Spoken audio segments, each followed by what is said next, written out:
열왕기상 11장 1절부터 13절 말씀 마음을 집중하시고 함께 읽어보십니다.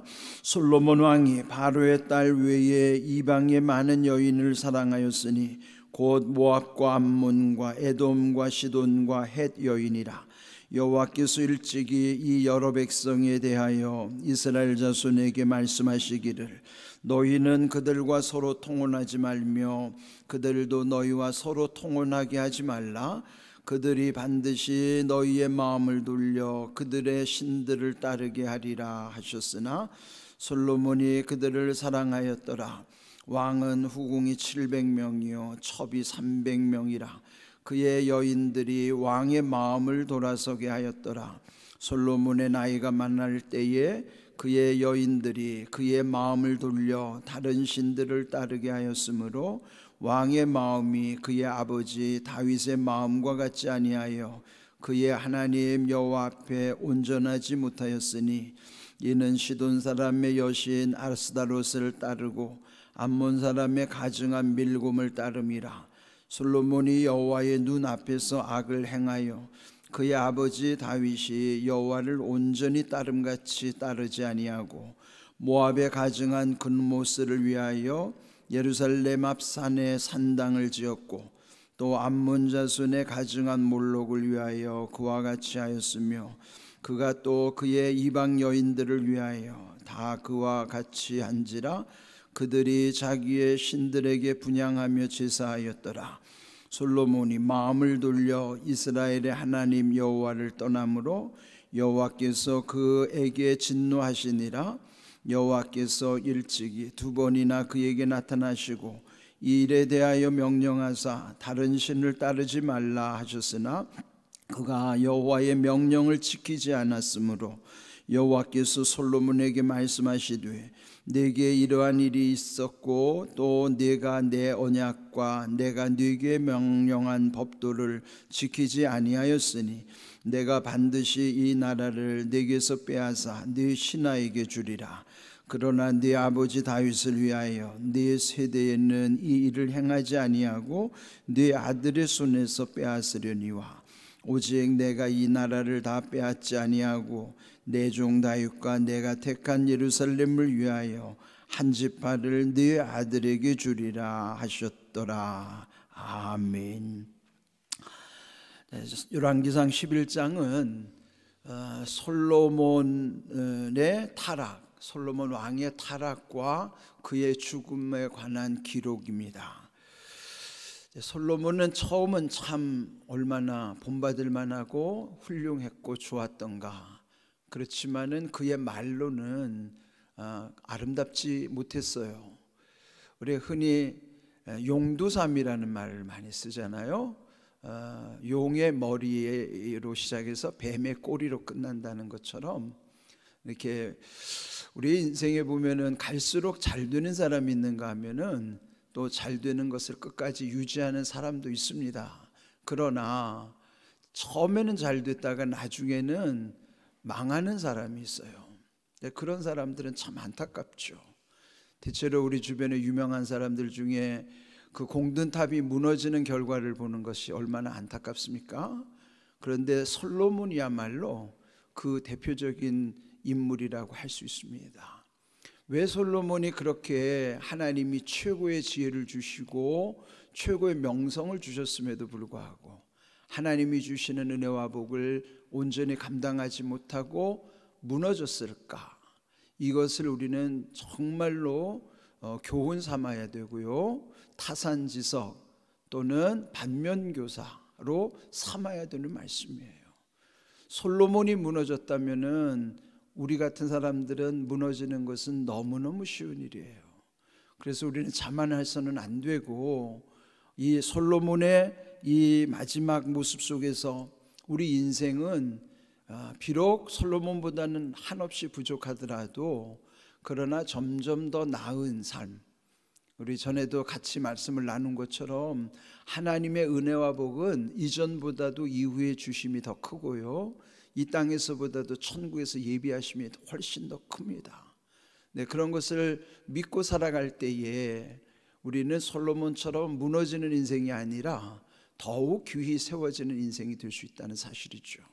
이런 귀한 은혜를 여러분이 늘 사모하면서 오늘 이 말씀을 함께 묵상할 수 있기를 바랍니다. 자, 1절을 보시면 솔로몬 왕이 바로의 딸, 이거는 애굽이죠. 애굽은 이전에 그들이 조상적부터 노예 생활을 했던 곳이에요. 치욕적인 장소이기도 하죠.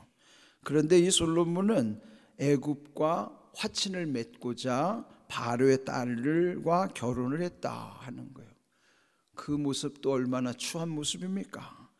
그런데 이 애굽뿐만 아니라 이방의 많은 여인들을 사랑하였는데 모압과 암몬과 에돔과 시돈과 헷으로부터 많은 여인들을 사랑했다는 것은요, 이 사랑은, 진정한 사랑은 많은 여인을 사랑할 수가 없어요.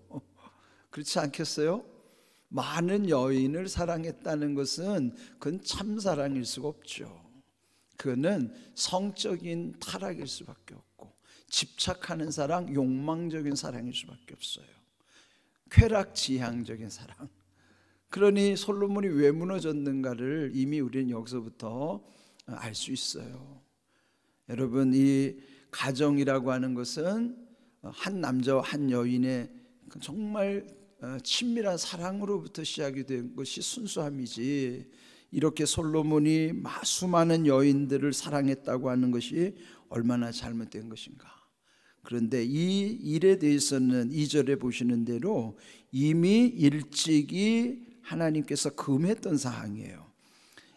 모세를 통해서 주신 말씀 신명기 7장에 보면은 여기 이 2절의 말씀이 그대로 거기에 있는 것을 볼 수 있습니다.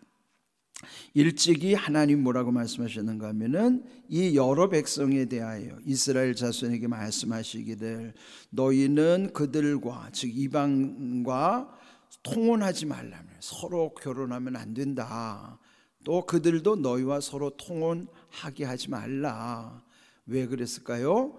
그들이 반드시 너희의 마음을 돌려 그들의 신들을 따르게 하리라.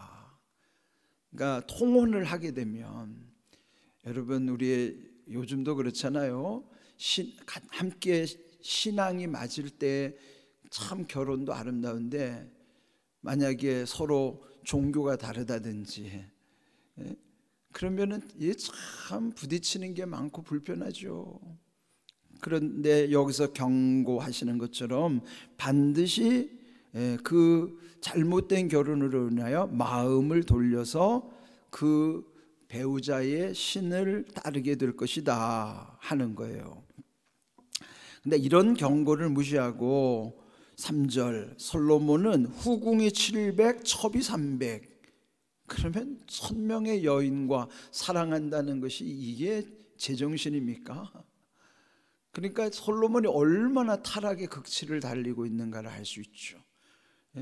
후궁으로 맞이한 정식으로 결혼한 후궁으로만도 700이고 그 다음에 그냥 첩으로 삼은 것 여인만도 300명이라 하면 그 1000명의 여인을 어떻게 다 기억하겠습니까? 하기야 솔로몬이 지혜롭다고 하니까 1000명을 다 기억할 수도 있겠지만은 이게 보통 일이 아닌 거예요. 그것도 이방의 여인들을 그리했다 하는 것이죠. 그런데 이제 4절 솔로몬의 나이가 많았을 때에, 자 이렇게 이제 나이가 많았다는 것은 기력이 쇠함과 더불어 정신도 혼미해져 가는 거예요. 그러면은 그가 아무리 지혜롭다 하더라도 분별이 떨어지는 것이죠.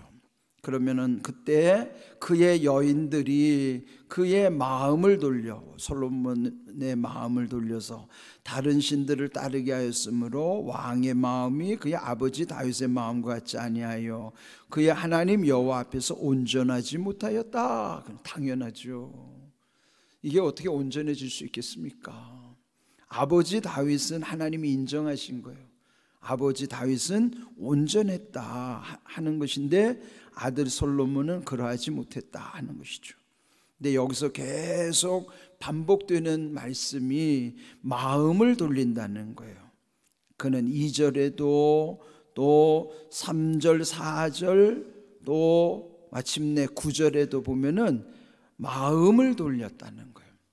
그 여인들이 왕의 마음을 돌렸을 때는 솔로몬의 마음도 이제 돌아가게 된 것이죠.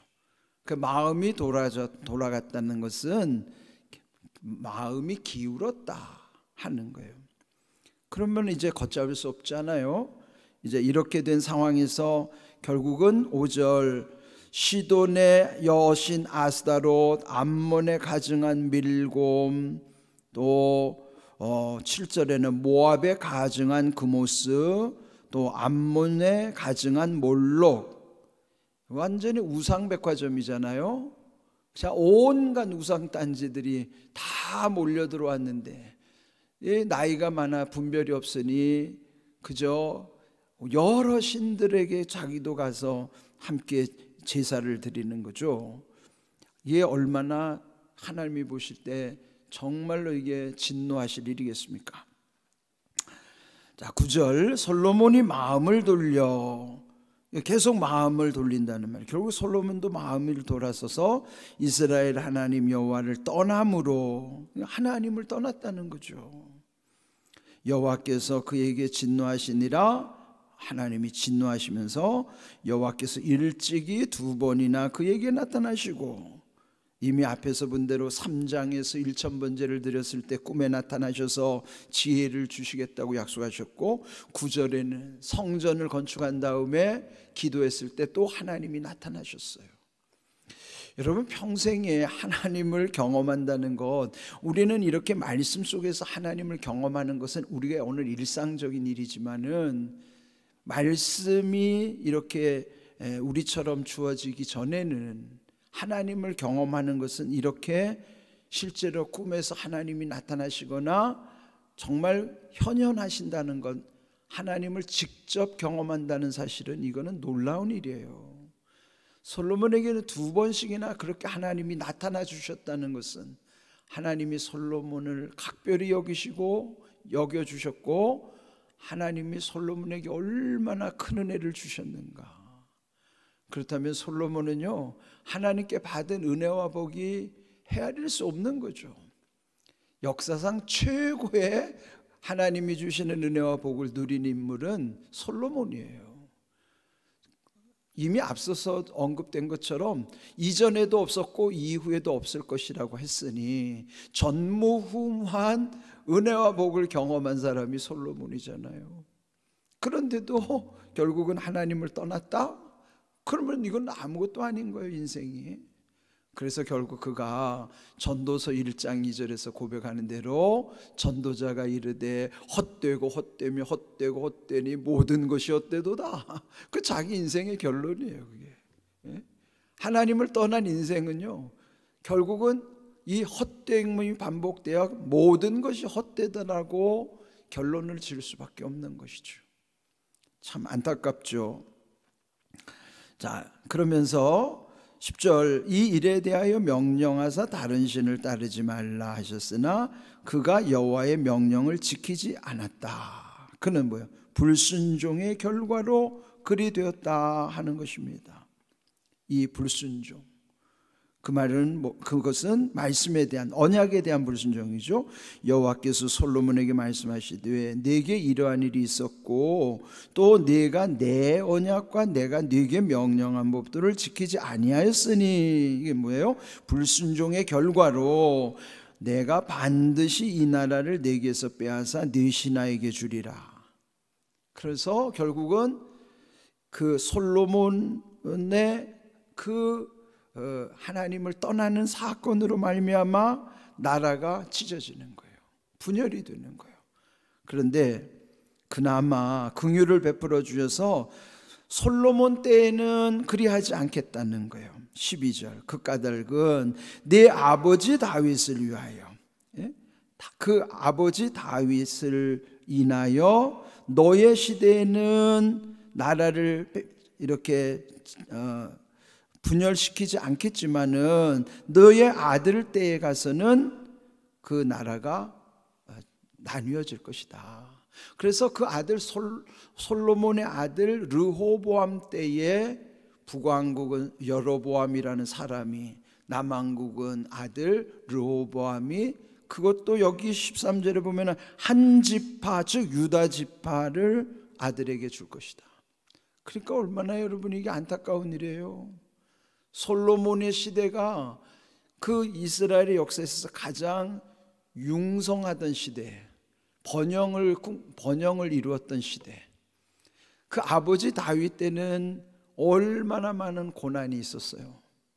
그러나 아버지 다음에 솔로몬은 정말로 그 이름처럼 샬롬을 하나님이 열어주셨지만, 그러나 솔로몬이 그것을 감당하지 못한 것이에요.